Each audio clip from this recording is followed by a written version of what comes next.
제 인생에 가장 큰 영향을 준 두 분을 꼽으라면, 첫째는 우리 정금성 권사님이시죠. 권사님은 오직 저에게 일사하고 오직 예수, 죽으면 죽으리라는 신앙과 영성을 가르쳐 준 분. 저를 위해서 기도하고 희생한 그것을 생각하면 내가 결초보은 머리를 풀어서 갚아도 갚을 수가 없습니다. 두 번째로 박종삼 목사님이십니다. 이분은 정말 목회자로서의 섬김의 사랑과 영혼 사랑을 직접 가르쳐 주시고 몸소 보여주신 영혼의 선생님이시죠. 제가 이분을 만나지 않았다면 저는 아마 목회를, 어떤 사람은 저한테 목사님 좀 교주 냄새가 난다고. 여러분, 저 교주 아닙니다.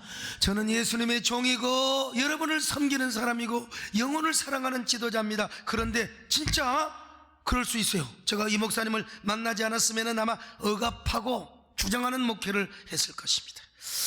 그런데 그분을 만나서 제가 정말 영혼을 사랑하고 섬기는 목회를 하게 된 것입니다. 물론 학문적인 영향을 준 분이 계세요. 그분은 그 유명한 학자 서철원 박사님인데, 내가 이분 밑에서 공부를 해서 좌로나 우로나 치우치지 않고 신비주의나 은사주의나 아니면 어떤 감성주의로 빠지지 않고 말씀 중심의 목회를 하게 된 것이고 개혁신학 중심의 목회를 하게 된 것입니다. 우리 박 목사님에 대한 에피소드 여러분 잘 아시지 않습니까? 제가 집에서 쫓겨나서 광주신학교를 갔을 때 저를 아들로 삼아주신 분이 바로 우리 박종삼 목사님이십니다. 광주에 아무런 배경도 없을 때 주변에 저를 소개시켜 주시고 여러 군데서 정기적으로 후원을 받도록 해주신 분이 바로 박종삼 목사님이셨어요. 120원짜리 식권 하나 살 돈이 없어서 수돗물로 배를 채우고 예배실에 올라가서 울고 있을 때 올라오셔서 5,000원, 3,000원, 10,000원씩을 빼주셨습니다. 그러다가 쇠고기 국을 끓이는 날, 그래도 그분은 교장 목사님이고 목회를 하셨기 때문에 가끔 쇠고기를 끓여 드시고, 또 본인의 생일, 우리 어르신의 생일을 맞이할 때는 꼭 저를 불러주셨습니다.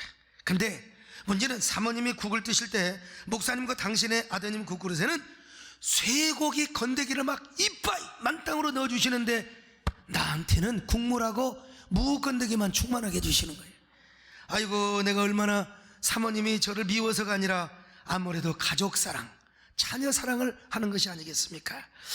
저는 밥도 못 먹는 처지에 무 건더기를 먹으면 어떻습니까? 그래서 쇠고기 국물만 떠먹고 무 건더기만 먹고 있을 때 우리 박 목사님께서 당신의 국에 있는 쇠고기 건더기를 다 떠서 저에게 주셨습니다. 그것도 모자라 아드님의 국에 있는 건더기까지 저에게 떠주면서 그 아드님의 이름이 민호요, 민호야, 너는 평소에 밥을 굶지 않지 않느냐? 강석이는 항상 밥을 굶는단다. 네가 이해를 하거라. 그러면서 연세 드신 어르신이니까 그 숟가락에 밥풀이 먹고, 또 밥풀이라고 안 하고 옛날 시골에서 밥팩이라고 있습니다. 고춧가루가 묻어있는 그런 숟가락으로 저에게, 사실 비위생적이죠. 그 어르신이 간염이 걸렸으면 저에게 간염을 선물로 주셨을 텐데.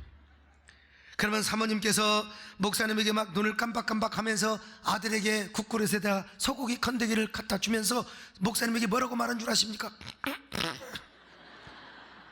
어차피 내가 다 보는 건데 말로 차라리 하시지. 그 말이 무슨 말입니까? 절대로 이 건더기는 소강석에게 주면 안 돼. 그래도 목사님은 사모님이 가시고 나면 또 국 건더기를 저에게 주셨습니다.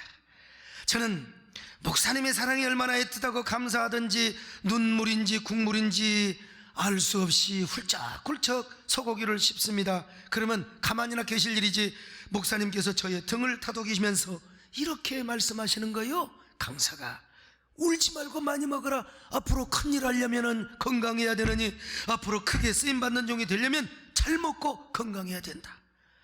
이게 저를 울린 거예요, 이 말씀이. 그래서 화장실로 가서 울음을 참지 못하고 내가요 뜨거운 목젖으로 국물을 삼키면서 제가 다짐하고 다짐했던 그런 이 결심이 있어요. 그게 뭐냐? 내가 앞으로 목회를 해서 큰 목회를 하더라도 나는 사랑과 섬김의 목회를 하리라. 항상 품고 내가 포용하고 용서하고 섬기는 목회를 하리라. 내가 따뜻한 사랑을 성도들에게 나누어주며 성도들을 내 몸처럼 아끼고 섬기는 목사가 되리라. 훗날 목사님은 정치적인 관계로 학교에서 밀려나야 할 상황이 되었습니다. 근데 목사님은 갈등과 다툼을 일으키지 않고 눈물로 기도하면서 그거 여러분 재판하면 이길 수 있어요. 그런데 그 정치 스캔들 이런 거 다 그냥 양보 다 하고 조용히 자리에서 물러나 미국으로 가셨습니다. 미국으로 가시면서 저에게 평생 잊지 못할 이야기를 말씀을 훈화를 하시고 가셨습니다. 첫째, 너는 지금처럼 오직 하나님만 사랑하는 종이 되거라. 초심을 잃지 말라는 거죠. 둘째로, 절대로 남을 죽이는 정치꾼이 되지 말고 사람을 세우는 종이 되거라. 셋째로, 너는 영혼을 사랑하는 종이요 끝까지 사람을 섬기는 목회자가 되어야 한다. 그러면서 저에게 안수기도를 하고 가셨습니다. 그리고 책 2권에 사인을 하고 가셨는데 한 권은 루터와 칼빈이라는 책입니다. 이거 원래 일본 학자가 쓴 책인데 목사님은 영어는 못하셨지만 일본말을 아주 능통하셨어요. 그게 번역을 하신 책인데 그분께서 저에게 너는 루터와 칼빈과 같은 종이 되라는 마음으로 그 맨 첫 장에다가 이렇게 사인을 해 주셨습니다. 존경하는 소강석 목사님 해존. 21살입니다 제가. 부디 큰 종이 되소서. 작은 종 박종삼 목사 드립니다. 그랬어요. 근데 이 책은요 참 아쉽게도 분실을 해버리고 말았습니다. 이사하는 과정에서 아마 모르긴 몰라도 집사람이 내던져 버렸던 것 같아요. 책이 별로 볼품이 없어가지고. 사실은 제가 잘못한 것이죠. 제가 중요하다고 생각하는 책은 직접 따로 제가 보관을 했어야 되는데. 그런데 또 한 권은 영향록이라고 하는 책인데요, 목사님의 요약설교 500편을 담은 책입니다. 먼저 루터와 칼빈이라는 책에 사인을 하고 이 두 번째로 이 책을 주셨는데 여기다가는 좀 약간 약식으로 써주셨습니다. 처음에 잘 써놨으니까. 저도 그렇지 않습니까? 제가 사인할 때 보통 뭐 책을 몇 권 주더라 하나만 준다든지 아니면 하나만 사인을 한다든지 아니면 하나만 자세하게 사인을 한다든지 뭐 그렇지요. 그런데 요 영향록이라고 하는 책의 사인은 그래도 보존이 되어 있어요. 지난번에 서재가 불이 났을 때 거기에 표지만 타고 그리고 속지는 겨우 건져낼 수가 있었는데 여기도 이렇게 써주셨어요. 소강석 목사님 해존. 소강석 목사님 해존. 예. 그리고 박종삼 목사 드림. 예. 그리고 1989년 11월 00일 네가 이때쯤 안수를 받게 될 것이다. 자, 여러분 오늘날로 말하면 신학교 총장인데 21살 신학생에게 이렇게 사인을 해주시고 미국을 가셨다. 이 하나만으로도 얼마나 훌륭한 목사님이십니까? 그리고 미국 가셔서도 계속해서 저를 도와주실 분을 찾고 계셨습니다. 성경 공부 모임에도 한국에 신학생이 있는데 키가 1m 85는 좀 안 되지만 이 신학생을 도와주면 분명히 크게 성공할 것이다. 언젠가는 반드시 성공해서 미국에 인사하러 찾으러 올 것입니다. 그러면서 저를 도와달라고 모금 운동을 하고 다니셨어요. 그리고 목사님은 마치 바울이 디모데에게 서신을 보낸 것처럼 정기적으로 저에게 편지를 보내셨습니다. 그 편지를 제가 다 모아놨더라면 이게 진짜 골동품이 되고 제 역사, 제가 죽은 다음에 기념관에 보존이 될 수 있었을 텐데 이것도 누가 없앴다고 말하지는 않겠습니다. 그때 저는 단칸방에 살면서 재산이 책밖에 없었습니다. 그 무슨 금고가 있었던 것도 아니고 맨날 이리저리 이사를 수십 번 이사를 다니다 보니까 이삿짐을 챙기면서 집사람이 돈 안 되는 건 다 지워버리고 말았어요. 그런데 목사님께서 미국에서 700불을 보내주시고 어떨 때는 500불을 보내주신 적이 있습니다. 그때 얼마나 큰 돈인지 모릅니다. 그 돈을 가지고 백암교회 개척할 때 교통사고 나서 못 갚은 외상값을 치료비로 갚았던 것. 그런데 편지 내용은 이런 내용이었습니다. 대부분요 백암교회 때 많이 받았는데 사랑하는 아들 그리고 강서가 보아라. 너는 절대로 주민들과 싸워서는 안 된다. 아무리 그들이 집을 뱉고 멱살을 뱉고 또 멱살을 잡아도 젊음의 혈기를 보여서는 안 된다. 얻어맞고 차라리 침뱉음을 받아라. 참으면 하나님이 역사하신다. 그래도 힘들면은 참기가 힘들 때면은 십자가에서 고난당하신 예수 그리스도를 바라보거라. 그래서 아무리 불악 사람들이 멱살을 잡고 얼굴에 침을 뱉어도 끝까지 참았습니다. 교회에다가 똥을 싸놓고 가도 온갖 행패를 부려도 웃음으로 받아 넘겼습니다. 그때마다 여러분, 예수님의 십자가를 제가 보았거든요. 그러니까 참을 수 있더라고요. 사랑하는 여러분, 힘들고 공고한 일이 있더라도 십자가에 달리신 주님을 바라보시기를 바랍니다. 주님의 얼굴을 바라보시기를 바랍니다. 그러면 참을 수 있습니다. 인내할 수 있습니다. 괴로울 때 주님의 얼굴을 바라보십시다. 아멘. 그분이 마지막으로 한국을 나오셨어요. 광주신학교를 비롯해서 이것저것 아는데 헌신예배 다니면서 사례비를 받으셨어요. 한 푼도 쓰지 않고 모아두셨어요. 그리고 그분이 저에게 잠실에 어느 아파트로 오시라고 사돈간에 이제 사돈이 곧 되거든요. 저를 불러다 놓고 한 푼을 쓰지 않고, 아마 그때 돈 100만 원, 한 120만 원 됐나요? 그 돈을 저에게 다 주시는 거예요. 이거 너 개척하는데 조금이라도 보태서 써라. 이야, 참, 여러분, 나도 커보니까, 저도 이제 나이 먹어보니까 이 돈의 가치가 얼마나, 당시 이민 생활하면서 돈이 곧 힘이고 돈이 곧 권력이고 돈이 곧 재산인데 한 푼도 쓰지 않고 저에게 다 주고 가셨어요. 그런데 이제 나이가 들고 절이 되니까 목사님 생각이 간절합니다. 교회를 개척해놓고 이제 목사님을 가서 뵙고 싶은데 비자가 나와야지. 비자가 나와야지. 그래서 포기하지 않고 열심히 미국 영사에게 목회계획 5개년 계획까지 다 써가지고, 여러분, 옛날에 목사들 절대로 안 줬어요. 왜? 목사들 가서 미국 가면 주저앉아 버렸거든요. 신용불량이 돼가지고. 그래서 5개년 목회 계획까지 써가지고 그냥 시보름거리면서 난 절대로 미국 가도 다시 돌아옵니다. 난 이런 계획이 있습니다. 그래서 4수 5수 끝에 드디어 비자가 나왔습니다. 처음으로 교회를 가게 되었는데, 그때 우리 교회 공로 장로님이신 문정남 장로님과 우리 김현수 권사님이 처음으로 미국을 같이 갔습니다. 여러분, 저 때 보세요. 나도 저 때는 인물 좋았어. 얼마나 좋습니까? 그렇지 않습니까? 근데 제가 별일을 다 제치고 동부로 갔을 때 먼저 박종삼 목사님이 계시는 필라델피아로 달려갔습니다. 그러나 이미 우리 목사님께서는 어느 공원 묘지에 누워 계셨어요.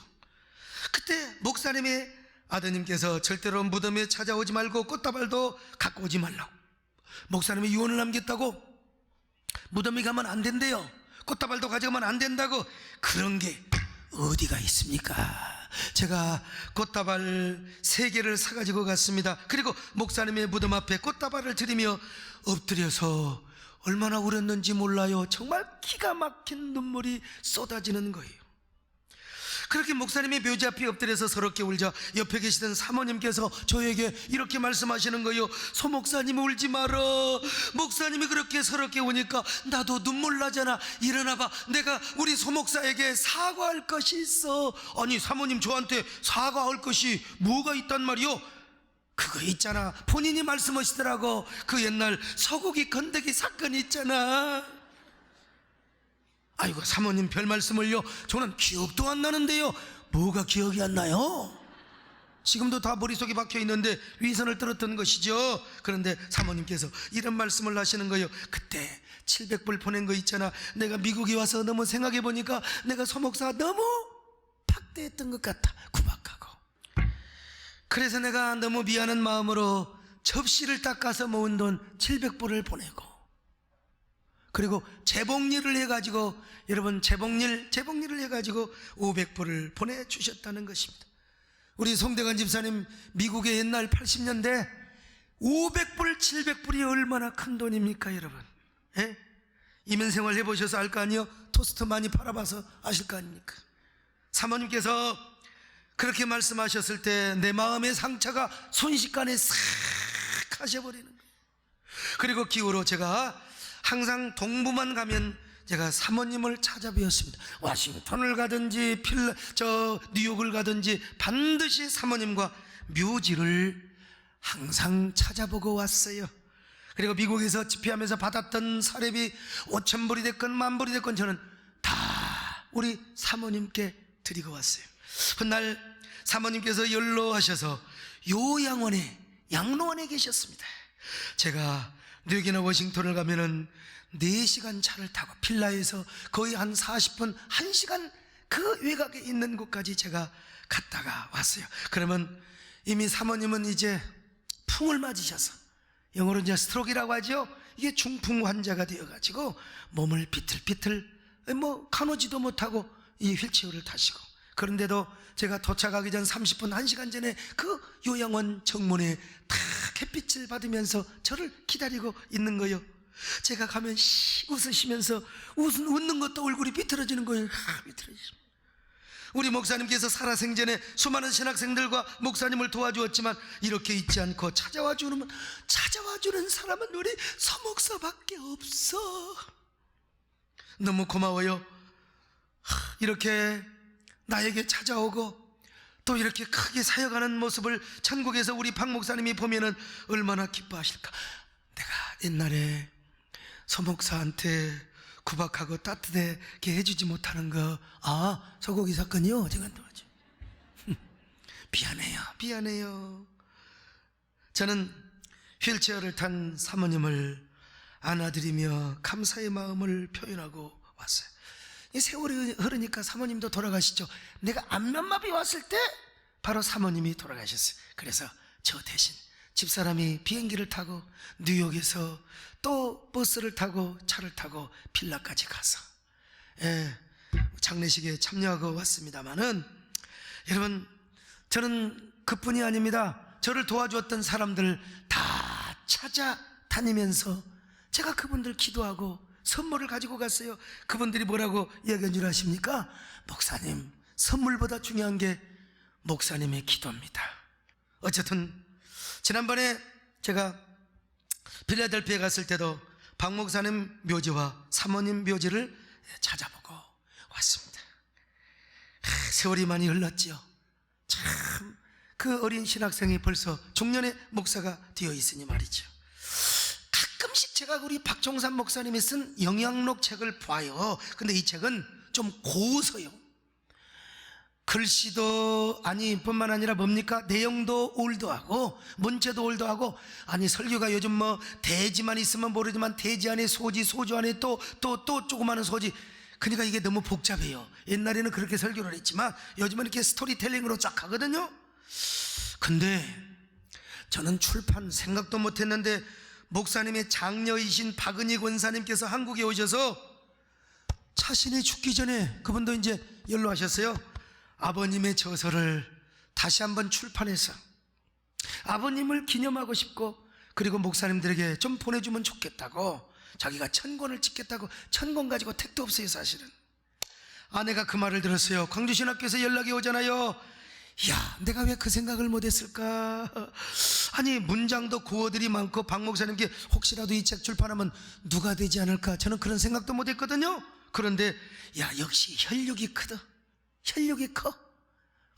그렇게 제가 마음에 자책을 하면서 제가 박은희 권사님께 말씀을 드렸습니다. 아닙니다, 내가 책임지고 출판을 하겠습니다. 그랬더니 그분 가로할, 내가 괜히 소목사님께 폐가 될 것 같아서 소목사님께 얘기를 안 했다고 천권값을 내시겠다는 거예요. 아이디는 권사님이 내셨지만 제가 목사님께 은혜 받은 제자가 아니겠습니까? 내가 모든 걸 부담하겠습니다. 그래도 도저히 이 역에서 일부 양보하고 제가 맨 책 앞장에 헌정사를 써서 바로 우리 교회가 출판을 하게 되었습니다. 내게 가장 큰 영향을 주신 분이라고. 그래서 호남 지역에, 그분이 무대가 호남 지역이요, 또 영남 지역에서도 활동을 하셨어요. 그래서 그 지역 모든 목사님에게 다 보내드렸고, 그리고 우리 교단 총대와 한국교회 지도자들에게 이 책을 찍어서 보내드렸습니다. 편지까지 써서. 이분이 이런 분이라고. 여러분, 우리 교회가 재정이 참 힘들고 작년에 재정 지출이 가장 많을 때 그래도 결단을 하고 이 책을, 그리고 이런 귀한 영혼의 지도자도 있었다고. 역사 속에 사라져갔던 그분을 사실은 제가 동아일보, 조선일보에 제 인터뷰를 할 때마다 이분의 사진까지 내가지고 제가 이분을 참 알리기도 하고 했습니다만은 어쨌든 간에 여러분 어떻습니까? 사랑하는 성도 여러분, 제가 잘했습니까? 못했습니까? 잘했습니까 여러분요? 여러분, 우리 박 목사님은 저에게 잊을 수 없는 은인이요 영혼의 아버지요 가장 위대한 사부입니다. 근데 우리나라에는 이런 영혼의 사부가 별로 없는 것 같아요. 그래서 그분을 더욱더 생각해 봅니다. 저도 목회를 하면서 진짜 따분하고 상식이 통하지 않는 말을 하는 사람이 아주 이따가심 생겨요. 이럴 때 예수님이라면 어떻게 하실까? 예수님은 당연하죠. 그런데 우리 박 목사님이라면 어떻게 하실까? 이런 생각을 할 때가 있습니다. 오늘 본문에서도 최고의 은사를 소개하고 있는데요, 그 최고의 은사가 바로 뭐냐? 사랑이라고 하는 것입니다. 고린도전서 12장에서 9가지 은사를 소개해 놨는데요, 자, 고린도전서 12장 8절로 10절 같이 한번 읽어보실까요? 시작! 어떤 사람에게는 같은 성령을 따라, 다른 사람에게는 같은 성령으로 믿음을, 어떤 사람에게는 한 성령으로 병 고치는 은사를, 어떤 사람에게는 능력 행함을, 어떤 사람에게는 영들 분별함을, 다른 사람에게는 각종 방언 말함을, 어떤 사람에게는 방언들 통역함을. 여기 9가지 은사예요. 근데 저에게 가장 매력적인 은사가 뭔 줄 아세요? 손만 얹으면 암 환자가 고침받아. 그냥 한마디만 명령하면 귀신이 다 나가버려. 그리고 그냥 한마디만 명령하면 팍팍 쓰러져. 얼마나 멋있겠습니까? 여러분, 예수님이 죽은 회당장 야이로의 딸을 살리고 죽은 지 나흘이나 된 나사로를 살렸던 것처럼, 여러분, 죽은 사람 많은 사람들이 막 수백 명이 와 있어요. 그런데 그 관을 향하여 일어나라, 송장아 일어날지어다. 그러면 송장이 바닥바닥 일어나 버리면 야, 얼마나 좋겠습니까? 그런데 오늘 사도 바울은 그런 은사도 중요하지만 더 좋은 은사, 더 귀한 은사, 최고의 은사가 있다는 것입니다. 그 은사가 뭐냐? 사랑의 은사라고 하는 거예요. 사랑의 은사. 자, 고린도전서 12장에서 바로 오늘 31절에서 최고의 은사에 받는 길을 소개하겠다고 했어요. 자, 고린도전서 12장 31절 보실까요? 시작! 너희는 내가 또한 가장 좋은 길을 너희에게 보이리라. 이렇게 가장 좋은 은사를 받는 길을 보인다고 해놓고 바로 뭐라고 말합니까? 13장에 와서 사랑을 설명하고 있습니다. 사랑. 그러니까 무슨 말씀입니까? 사랑의 최고의 은사임을 믿습니다. 사랑의 the greatest gift, best gift란 말입니다. 최고의 은사요, 최고의 은사라. 어떤 사람은 무슨 사랑이 은사냐고, 사랑은 누구나 다 해야 된다고 그렇게 반대하는 학자도 있어요. 그렇다면 성도는 누구나 믿음이 있어요. 근데 왜 믿음의 은사가 있습니까? 그러니까 여러분, 오늘 성경 말씀대로 사랑은 최고의 은사임을 믿으시기를 바랍니다. 사람을 바꾸고, 그리고 사람을 정말로 세상을 변화시키는 최고의 은사는 뭐냐? 사랑과 섬김이라는 것입니다. 이건 세상에서도 학자들이 그런 얘기를 하고 있어요. 에미 취어가 쓴 제국의 나날이라는 책을 보면은 역사적으로 흥한 제국과 망한 제국이 있어요. 흥한 제국은 뭐냐? 정복국가, 그러니까 이 패전 국가에 대한 관용을 베푸는 나라, 황제는 오래 간다는 거예요. 여러분, 진시 황제 같은 경우 보세요. 뭐 중국 대륙을 통일했지만은요, 이게 역사도 모르고 분석 갱유를 비롯해서 그냥 무자비하게 사람을 다 죽여요. 그러니까 오래 가지 못했어요. 진나라 바로 망하잖아요. 서방 기독교 국가들도 성지 탈환이라는 목적을 가지고 십자군 전쟁을 일으켰지만 이슬람 교도들을 너무 무자비하게 막 그냥 학살했어요. 헝가리와 저 동로마 콘스탄티노플 얼마나 그냥 학살했는지 몰라요. 그러니까 실패할 수밖에 없는 거예요. 여러분도 언제나 힘이 있을 때 그걸 남용하지 마시고 힘 가지고 섬기시기를 축원합니다. 프랜시스 후쿠야마 교수 역시 역사의 종말이라는 책에서 사람이 되었건 세계 역사가 되었건 성숙한 자는 섬긴다 그랬어요. 그래서 역사가 성숙할수록 나라든지 그리고 사람이든지 섬겨야 되는 거예요. 특별히 그는 예수 그리스도를 예로 들었습니다. 예수님은 갈릴리에서 못난 제자들과 함께 꿈을 꿨습니다. 그 꿈은 무력과 권위, 강압적인 지배가 아닙니다. 목숨을 내어주는 십자가의 사랑과 희생이었습니다. 자, 그런데 예수님의 십자가는 300년 이후에 로마 최강국을 무너뜨리고, 무너뜨린 건 아니지만 여러분, 로마 최강국을 지배하는 그의 정신, 십자가의 복음이 되었지 않습니까? 오늘 여러분, 교회도 무슨 유명한 사람이 나오고 돈이 많다고 교회가 아니요, 예수의 십자가의 복음을 전하는 교회가 참된 능력을 발휘함을 믿습니다. 저는 그래서 교회를 개척하면서 우리 교회 영혼 표현을 뭐라고 했느냐? 바로 사랑하며 섬기는 교회라고. 사랑하며 섬기는 교회라. 여러분, 지금까지 목회를 하면서 우리 교회는 단 한 번도 분란을 일으키거나, 여러분, 제가 이 40대 초반에 땅 사서 40 중반에 완성했어요. 한국교회를 강타하고 깜짝 놀라게 했습니다. 그러나 한 번도 예배당을 지으면서 다투거나 싸운 일이 없단 말이죠. 왜냐? 우리 교회 회가도 사랑하며 섬기는 교회거든요. 교회를 개척하던 시절에 막 사람들을 체육관에 모여놓고 팍팍 넘어뜨리고 쓰러뜨리는 몇몇 부흥사들이 있었어요. 제가 그 모습을 보면서, 하나님, 저도 좀 팍팍 쓰러뜨리게 해주시옵소서. 저 장로들도 팍팍 쓰러뜨리게 하시고, 저 우리 성도들도 팍팍 쓰러뜨리게 하시고, 예? 저 유성근 장로도 팍팍 쓰러뜨리게. 얼마나 좋아요. 근데 하나님께서 제게 이런 감동을 주시더라고요. 서목사, 야, 육신의 병을 고친다고 팍팍 쓰러뜨린다고 진정한 종이한 참목자는 사람의 심령을 바꿔야 돼. 심령, 영혼을 바꾸어야 진정한 종이란다.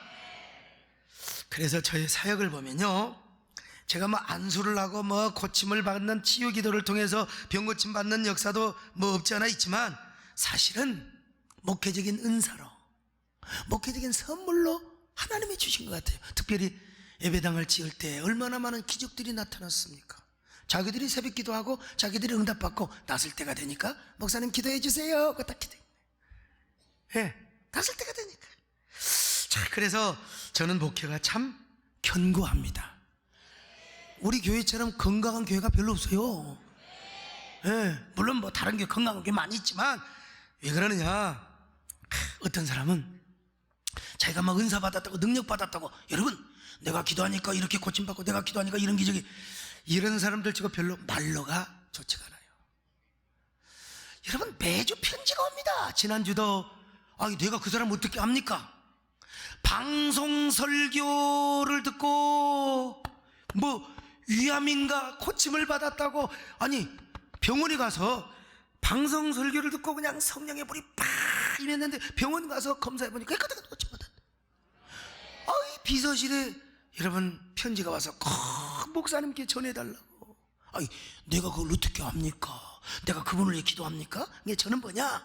목회적인 은혜로, 목회적인 은사로 하나님이 그렇게 축복해 주세요. 그러니까 목회가 건강해. 내가 한 게 아니요, 내가 한 게 아니요, 하나님이 하시는 겁니다.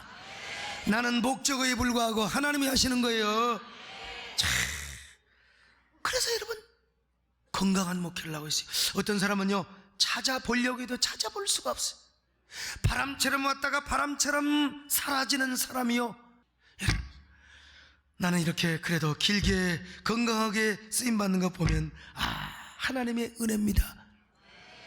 어떤 공동체가 강건하고 어떤 공동체가 힘이 있습니까? 사랑하는 여러분이요, 사랑하며 섬기는 공동체가 할 수 있습니다. 저는 목도 잠겨있지만 특별히 목감기가 와가지고 우리 이종민 목사님이 한 3년 만에 감기가 걸렸는데, 그 감기를 저한테 옮겨줘 버린 것 같아요.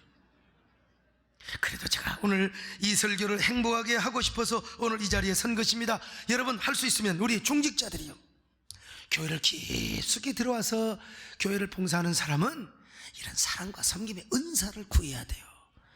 왜냐면 이게 비유장이 안 맞아가지고 성질이 나가지고 그냥 해 죽이고 싶거든요. 왜냐? 어떤 사람은 그렇게 은혜가 많고 성령 충만하고 전도 잘하고 헌신 잘하고 그런 것 같지만은 가만히 보면은 있는 꼬라지 없는 꼬라지 다 내네. 있는 꼬라지 없는 꼬라지 다 내. 그러면서 그냥 함부로 말하고 말이요, 함부로 남에게 상처 주고. 오늘 성경은 말씀합니다. 아무리 능력을 행하고 병 고치고 업적을 이룬다 할지라도 그보다 위대한 은사가 있다는 것입니다. 그것은 바로 뭐냐? 사랑의 은사라. 할렐루야. 사랑의 은사입니다. 사랑과 섬김의 은사, 이것만이 공동체를 세워갈 수 있기 때문에 그렇습니다. 우리 모두 사랑의 사람이 되시기를 바랍니다. 섬김의 사람이 되시기를 바랍니다. 은사 중에 은사, 최고의 은사를 구하시기를 바랍니다. 베스트 기프트를 여러분 가지시기를 바랍니다. 자, 그렇다면 도대체 성경은 사랑의 은사를 어떻게 설명하고 있습니까? 사랑이 무엇이냐고 물으신다면 눈물의 씨앗이라고 천만의 말씀입니다. 고린도전서 13장에 사랑은 어떻게 말씀하고 있는가? 죽여주는 말씀입니다. 시간이 다 갔어요. 다음 시간을 기대하시기를 바랍니다.